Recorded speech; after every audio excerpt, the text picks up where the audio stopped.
संभल पर एक और अपडेट आप तक पहुंचा रहे हैं, जहां पर संभल में पकड़ी गई बिजली चोरी की घटना में 29 घरों में बिजली की चोरी पकड़ी गई थी। बिजली चोरी की घटना जिसमें सांसद बर्ग के इलाके में बिजली चोरी, बिजली विभाग की टीम ने एफआईआर दर्ज कराई है। तो कई घरों में बिजली सप्लाई जो की जा रही थी वो चोरी की बिजली थी। 29 घर पकड़ में आए थे। इस बीच सांसद बर्ग के इलाके में बिजली चोरी जो हुई है, अब बिजली विभाग की टीम ने इसके ऊपर एफआईआर दर्ज करा दी है।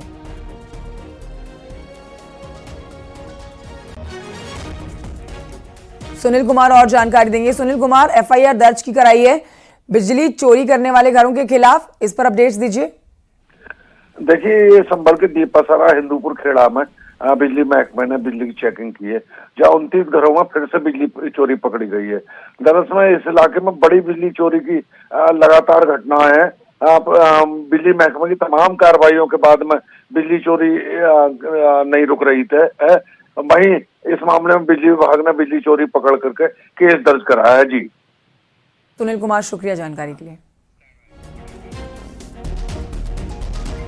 सबसे चर्चित अयोध्या स्थित मिल्कीपुर विधानसभा सीट पर उपचुनाव की तारीखों के ऐलान के बाद एक अपडेट आप तक पहुंचा रहे हैं, जिसमें मिल्कीपुर सीट पर अब 5 फरवरी को उपचुनाव की घोषणा की गई है।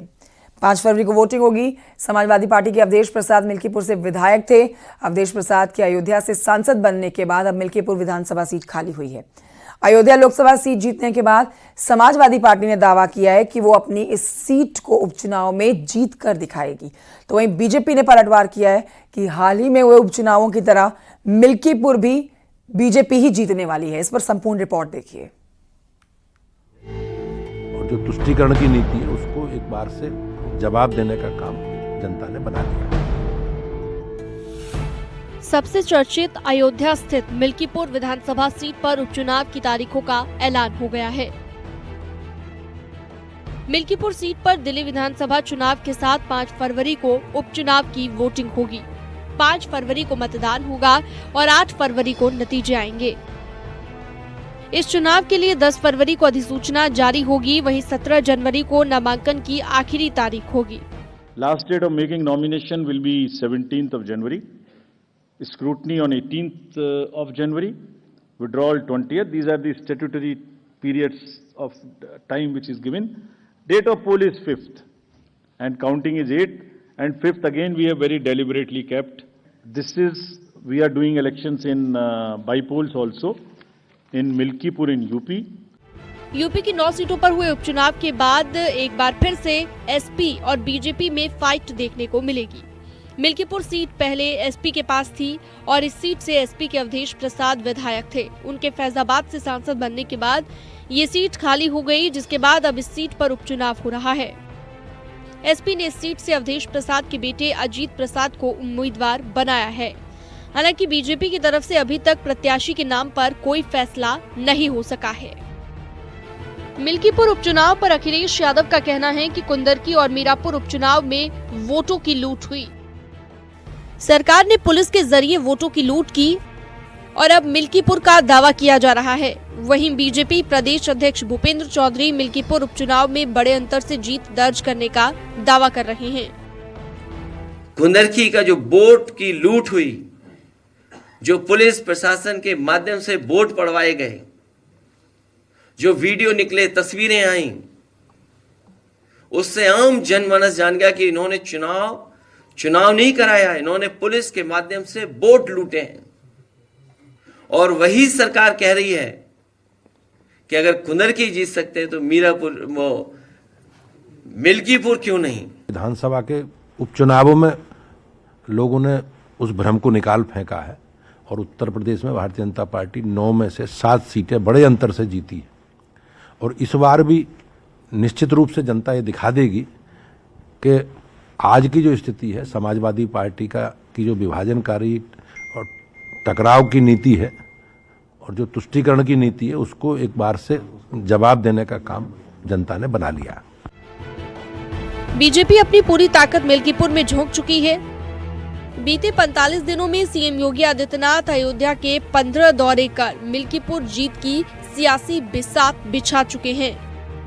अब 6 मंत्रियों को तैनात किया गया है। वहीं एसपी का कहना है कि सीएम योगी कितना भी दौरा कर लें, मिल्कीपुर की जनता ने मन बना लिया है। उपचुनाव भारतीय जनता पार्टी जीतने जा रही है। जनता का आशीर्वाद, जनता का समर्थन, सर्व समाज का झुकाव भारतीय जनता पार्टी के साथ है और आप देखेंगे भारतीय जनता पार्टी मिल्कीपुर उपचुनाव एक तरफा जीतेगी। हमारी भी और मेरे बेटे का और तमाम लोग एक दूसरे को बधाई दे रहे हैं।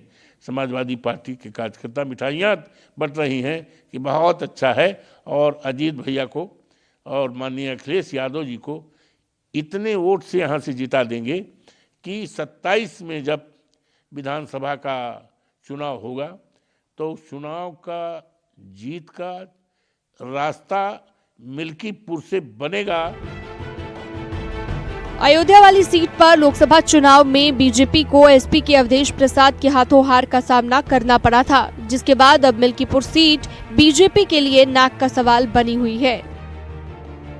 एसपी को हराकर बीजेपी ये संदेश देना चाहती है कि अयोध्या की जनता अब भी उनके साथ है और पार्टी की पकड़ जमीन पर कमजोर नहीं हुई है। न्यूज़ 18 के लिए ब्यूरो रिपोर्ट।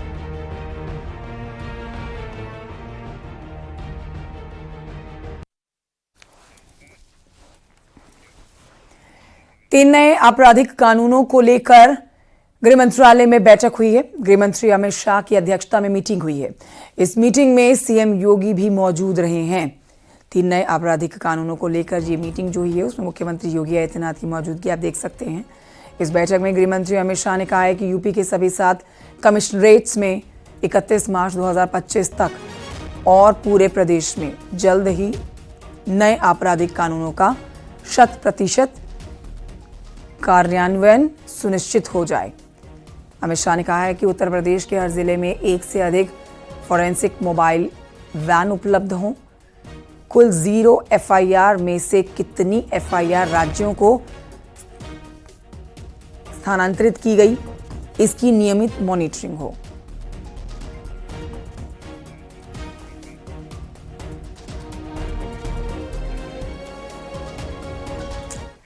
और इस समय एक बड़ी खबर आ रही है। बॉलीवुड अभिनेता सलमान खान से जुड़ी हुई एक बड़ी खबर, उनकी सुरक्षा से जुड़ी बड़ी अपडेट आप तक पहुंचा रहे हैं। मुंबई में सलमान खान के गैलेक्सी अपार्टमेंट की सुरक्षा को और बढ़ा दिया गया है।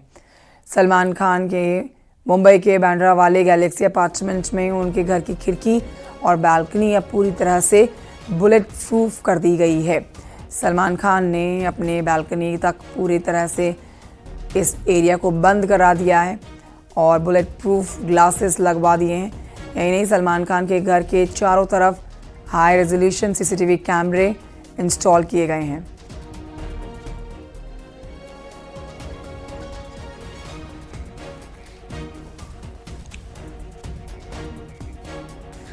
तस्वीरें आपको दिखा रहे हैं। सलमान खान की सुरक्षा से जुड़ी हुई बड़ी खबर आपको बता रहे हैं। सलमान खान का गैलेक्सी अपार्टमेंट, जहां पर रूम्स के खिड़कियों को बुलेट प्रूफ ग्लास से लॉक कर दिया गया है।